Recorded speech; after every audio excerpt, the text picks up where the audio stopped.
जैन परंपरा के साथ खड़े हैं, खड़े थे, खड़े रहेंगे और हमारे लिए जैन मुनि आदर हैं, आदर थे, आदर रहेंगे। हम उस सनातन धर्म से हैं जहां ऋषभ देव जी को भागवत में स्थान दिया हुआ है।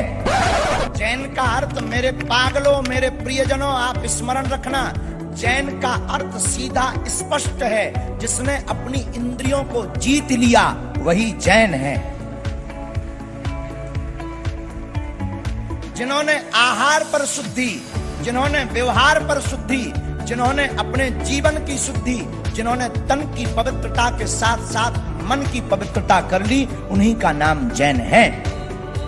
और ये कहते हुए हमें गौरव है कि हम उस भारत के रहने वाले हैं और हम उस परंपरा के रहने वाले हैं और हम उस परंपरा के साथ बैठे हुए हैं जहां पूरी दुनिया में जाने पर जब हमें भोजन की दिक्कत जाती है तो हम भी हवाई जहाज में मुस्कुरा करके कहते हैं कि हमें जैन मील, अगर जैन भोजन मिल जाए तो क्या कहना। ये हमारा और पूरे भारत के लोगों का सौभाग्य है। और मेरे प्रियजनों और भारत के सनातन के लोगों, कभी किसी के बहकावे में मत आना। जैन परंपरा और सनातन परंपरा दो नहीं है। जैसे सूर्य और सूर्य की रोशनी में अंतर नहीं है, जैसे जल और जल की धारा में अंतर नहीं है, जैसे मीठा और मीठा के मिठास में अंतर नहीं है, जैसे गुरु और गुरु के शिष्य में अंतर नहीं है, वैसे ही सनातन और जैन परंपरा में भी अंतर नहीं है।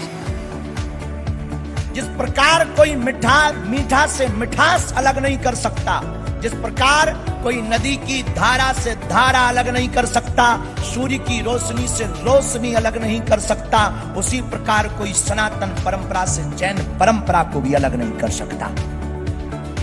वही परंपरा है जो श्रीमद् भागवत पुराण के अंतर्गत परम तपस्वी एकनिष्ठ महात्मा प्रथम तीर्थंकर श्री ऋषभ देव जी महाराज के पावन चरित्र को गाया जाता है। पूज्य श्री ऋषभ देव जी महाराज, जिनके सामने सभी सिद्धियां खड़ी हो गईं, पर धन्य है जैन मुनि, धन्य है भारत के जैन परंपरा के प्रवर्तक महात्मा। मुनि से महात्मा बनते हैं और महात्मा से वो परमात्मा की यात्रा करते हैं। धन्य है जो त्याग करते, वस्त्रों का त्याग नहीं, अपने जीवन की प्रत्येक कामनाओं का त्याग करते हैं। मेरे पागलों, याद रखना, भारत के लोगों, भारत में कच्छा त्यागना तो सस्ता है, इच्छा त्यागना बहुत महंगा है। मेरे प्रियजनों, साधु बनना बहुत सरल है, मुनि बनना बहुत सरल है, पर मुनि बने रहना बहुत कठिन है। मुनि होना बहुत सरल है, वस्त्र त्याज्य कर लिया, केश लोचन कर लिया, ये हमारा भारत है, ये सनातन की सौंदर्यता है, जहां केश लोचन की परंपरा को हम सब लोग बड़ी श्रद्धा के साथ देखते हैं, दर्शन करते हैं। और मेरे पागलों, जो जैनों के ऊपर, जैन परंपरा के और मुनियों के ऊपर हंसते हैं, उंगली उठाते हैं, कवाड़ियों, निकम्मा, तुम्हें खबर भी है जब तुम मां की कोख से पैदा होते हो तो तब तुम्हारा यही रूप होता है। बहुत से लोग जैन महात्माओं पर उंगली उठाते हैं। तो हमारा एक चेला चंगीलाल, वो हमको मिला। ये क्या पागलपन है, कपड़े त्याग कर समाज में घूम रहे हैं, ऐसे रहने में अच्छा है क्या? हमने कहा, ठटरी के बरे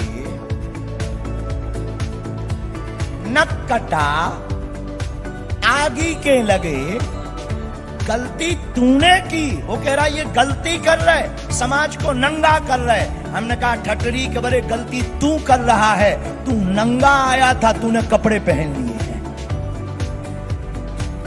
ये तो वास्तविक शाश्वत रूप का परिचय करा रहे हैं, ये तो वास्तविक मूल तत्व का परिचय करा रहे हैं, ये तो वास्तविक तत्व ब्रह्म का परिचय करा रहे हैं, ये तो पंच तत्व का परिचय करा रहे हैं, ये पंच कल्याण परंपरा का निर्वाहन करवा रहे हैं। और यह आत्मा से परमात्मा के बीच में मिलने का जो पर्दा है, उस पर्दे को निकाल करके आत्मा और परमात्मा को एक कराने का काम करवा रहे हैं।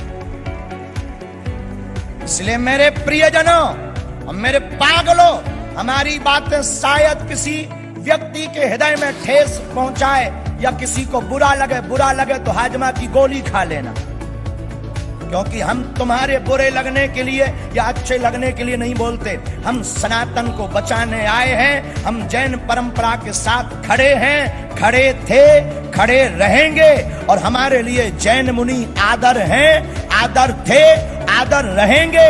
हम उस सनातन धर्म से हैं जहां ऋषभ देव जी को भागवत में स्थान दिया हुआ है।